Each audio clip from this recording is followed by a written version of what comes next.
अस्सलाम वालेकुम लेडीज।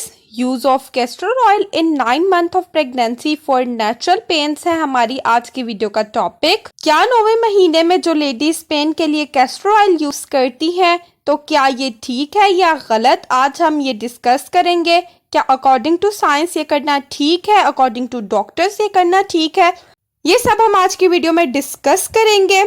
तो आप हमारी वीडियो को एंड तक देखें, एक भी पॉइंट मिस मत करें, ऐसे कोई भी इंफॉर्मेशन मिस हो सकती है।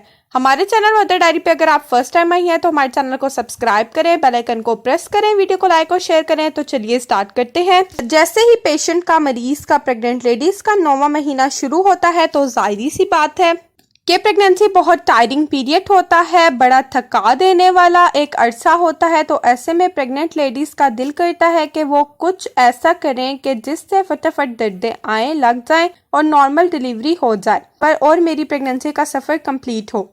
इस प्रोसेस में बहुत से मरीज बहुत टोटके करते हैं। इसमें से जो सबसे खतरनाक टोटका है आज हम उस पर बात करेंगे, जो है कैस्टर ऑयल पीने का। तो इसके अंदर हम ये बात करेंगे कि कैस्टर ऑयल पीना ठीक है या नहीं और वो ऐसी सिचुएशन में क्या काम करता है। अगर हम कैस्टर ऑयल की फॉर्मेशन को देखें तो उसमें ऐसा मादा होता है, ऐसा मटेरियल होता है जो सॉफ्ट टिश्यूज होते हैं, यानी कि हमारी आंतें, उन पे बहुत ज्यादा असर करता है और ऐसे आपको मोशन लग जाते हैं। अक्सर पुराने जमाने में कब्ज के लिए ये यूज होता था। पुराने जमाने में क्या, अभी भी ये कब्ज के लिए यूज होता है। अक्सर घर की बड़ी ख्वातीन छोटे बच्चों को दूध में कैस्टर ऑयल मिला कर देती हैं या फिर उनकी नाफ में डालती हैं या उनके पेट की मालिश करती हैं, जिससे बच्चों के कब्ज का मसला फौरन से दूर हो जाता है और ये कब्ज के लिए यानी कॉन्स्टिपेशन के लिए बहुत ही बेहतरीन है। तो अब इसमें क्या होता है कि जैसे आंतों में सॉफ्ट टिश्यूज होते हैं, इसी तरह यूट्रस के भी स्मूथ मसल्स होते हैं। तो क्या होता है कि जब आप ऐसे में कैस्टर ऑयल पीते हैं तो आपके यूट्रस में कॉन्ट्रैक्शन आ जाती है और आपको पेन स्टार्ट हो जाती है।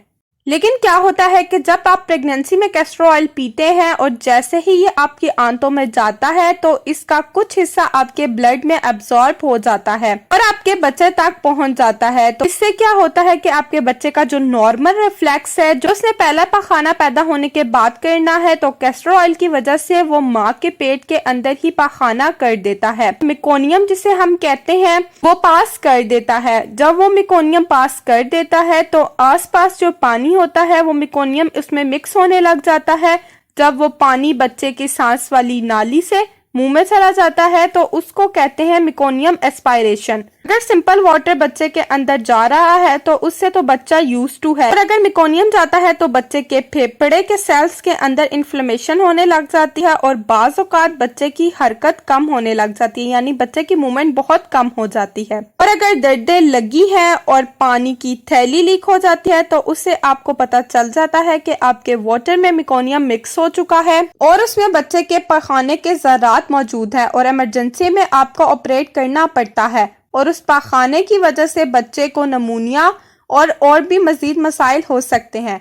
लेकिन अगर ये बात पता ना चले और आप उसको पीती रहें और आपको दर्दें ना आए तो ये मेकोनियम बच्चे के लंग्स को इतना अफेक्ट करता है कि आपके बच्चे की मूवमेंट खराब हो जाती है। और ऐसे में जब आप डॉक्टर के पास जाती हैं तो डॉक्टर कहती हैं कि बच्चे की हार्ट बीट बहुत ज्यादा खराब है, जिसकी वजह से सी सेक्शन जल्दी से करना होगा। सी सेक्शन के बाद बच्चे का और उसकी कॉर्ड का कलर भी मेकोनियम स्टेन हुआ होता है। जो बच्चे का पहला स्टूल होता है, जो बच्चा पहला स्टूल पास करता है आफ्टर बर्थ, उसको मेकोनियम कहा जाता है, जो कि इन ग्रीन कलर होता है। और अगर कैस्टर ऑयल की वजह से वो मेकोनियम बच्चा पेट में ही कर देता है तो बच्चे का और कॉर्ड का कलर ग्रीनिश हो जाता है। लिहाजा ये सारी बात बताने का मकसद ये है कि ऐसे टोटके हरगिज ना करें। आखिरी वक्त तक नेचुरल दर्द का वेट करें। अगर आपका ड्यू डेट से ऊपर का टाइम हो जाए तो आप फौरन से डॉक्टर के पास जाएं। डॉक्टर के पास और भी पहुंच सकते हैं दर्दों को लाने के, लेकिन ये तरीका बहुत ही ज्यादा डेंजरस है।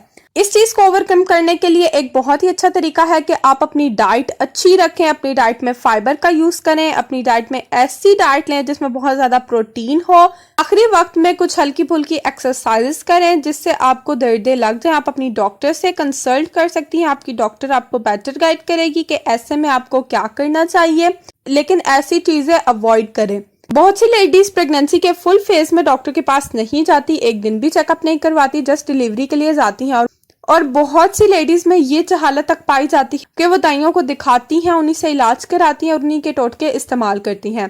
पहले दौर में ऐसा किया जाता था, लेकिन आजकल कोई भी एक समझदार हमें नहीं मिलता जो अच्छे तरीके से काम कर सके। तो आपको इसीलिए डॉक्टर के पास जाना चाहिए, डॉक्टर ही आपको बेटर गाइड कर सकती है। कभी भी ये टोटके मत इस्तेमाल करें डॉक्टर की गाइडेंस के बगैर, डॉक्टर के इल्म में लाए बगैर कुछ भी ऐसा वैसा मत पिएं, क्योंकि इससे आपको भी खतरा हो सकता है और आपकी बेबी को भी खतरा हो सकता है। मैं उम्मीद करती हूँ कि आज की वीडियो आपको पसंद आई होगी। डॉक्टर के इल्म में लाए बगैर कुछ भी ऐसा वैसा मत पिएं, क्योंकि इससे आपको भी खतरा हो सकता है और आपकी बेबी को भी खतरा हो सकता है। मैं उम्मीद करती हूँ कि आज की वीडियो आपको पसंद आई होगी। अगर वीडियो पसंद आए तो आप हमें कमेंट बॉक्स में जरूर बताएं। साथ ही साथ हमें कमेंट बॉक्स में ये भी बताएं कि आप नेक्स्ट वीडियो किस टॉपिक पे देखना चाहती हैं। हमारा channel mother diary all in one solution है। हमारे चैनल पे प्रेगनेंसी प्रॉब्लम से रिलेटेड वीडियोस मौजूद है, बेबी प्रॉब्लम से रिलेटेड पेरेंटिंग टिप्स मौजूद हैं, तो आप इन सब वीडियोस को लाजमी विजिट कीजिए। साथ ही साथ हमारे चैनल को सब्सक्राइब करें, बेल आइकन को प्रेस करें। अपना बहुत बहुत ख्याल रखें, हमें अपनी दुआओं में याद रखें। अल्लाह हाफिज।